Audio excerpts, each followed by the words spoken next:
Sa ibang balita, pinakakasuhan na ng PNP-CIDG ang dalawang opisyal ng PNP Custodial Center kaugnay sa paglabas ni Senador Ramon Revilla o ni Senador Bong Revilla ng kulungan para dumalo sa karawan ni Senador Juan Ponce Enrile nitong nakalipas na Pebrero 14. Batay sa investigasyon ng CIDG, nagsabwatan umano sina Police Chief Eulogio Lovelio Fabro at Police Senior Inspector Cecilia Tapawan para i-facilitate ang pagbisita ni Revilla kay Enrile. Ang kabuang detalye sa ulat ni Alvin Baltazar.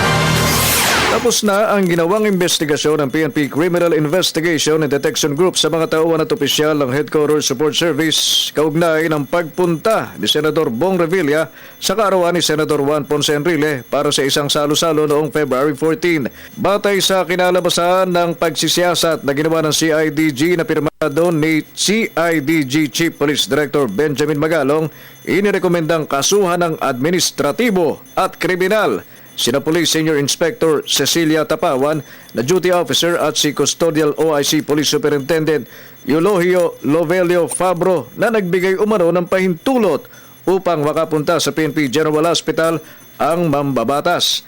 Ito ay kaibayo din sa sinumpaang salaysay ng security team Revilla na pinamumunuan ni Tapawan sa salaysay ni Dr. Raymond Santos na hepe ng emergency room ng PNP Gen, kung saan sinabi ng grupo ni Tampawan na si Dr. Santos ang nag-request na dali na lamang si Revilla sa PNP GH para sa medical check-up. Kaugnay nito, nakita rin ng CIDG na nagkaroon ng sabwatan sa pagitan ni Fabro at Tampawan upang makapunta sa specialty room ng PNP GH si Revilla, kung saan naroroon si JPE.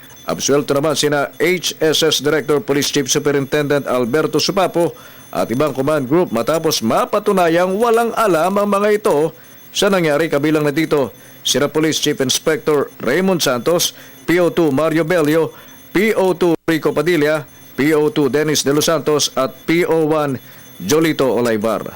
Para sa Telebisyon ng Bayan, Alvin Baltazar.